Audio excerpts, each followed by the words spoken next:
আবু দাউদ শরীফের হাদিস, আল্লাহর প্রিয় হাবিব যখন কোন পেরেশানিতে পড়তেন তখন তিনি সঙ্গে সঙ্গে নামাজ পড়তেন। কি করতেন?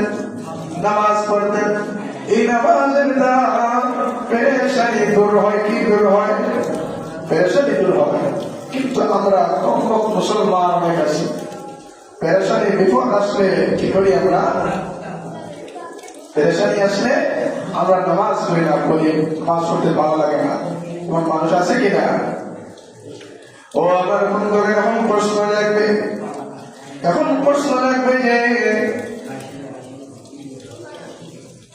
নামাজ পড়ে মানুষ, তারপরে কেন মানুষ মুসিবতের মধ্যে পড়ে? কিসের মধ্যে পড়ে? মুসিবতের মধ্যে পড়ে। কেন মানুষ মুসিবতের মধ্যে পড়ে? অনেক আল্লাহওয়ালা মানুষের উপর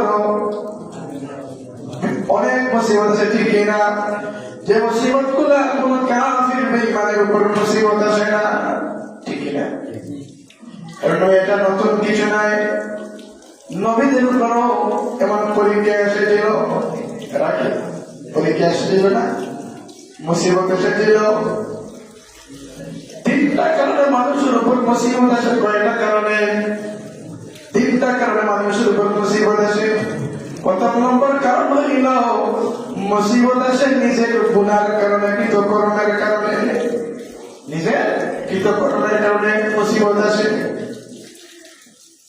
মানুষ যখন গুনাহ করে, যখন মানুষ নাফরমানি করে, তখন কিন্তু আল্লাহ রাব্বুল আলামিন তাকে সতর্ক করার জন্য তার উপর কিছু মুসিবত দেন। করার জন্য, সতর্ক করার জন্য, সেটাতে আর আগ না বাড়ে, এখানে সে থামে যায়। এজন্য আল্লাহ রাব্বুল আলামিন তার উপর কিছু মুসিবত দান করেন। এটা আমার কথা না, কোরআন কারীমে আল্লাহ বলেন, ظهر الفساد في البر والبحر بما كسبت أيدي الناس ليذيقهم بعض الذي عملوا لعلهم يرجعون। আল্লাহ রাব্বুল আলামিন বলেন, মানুষের উপর যে মুসিবত আসে তখন মানুষের কৃতকর্মের কারণে তার উপর মুসিবত আসে।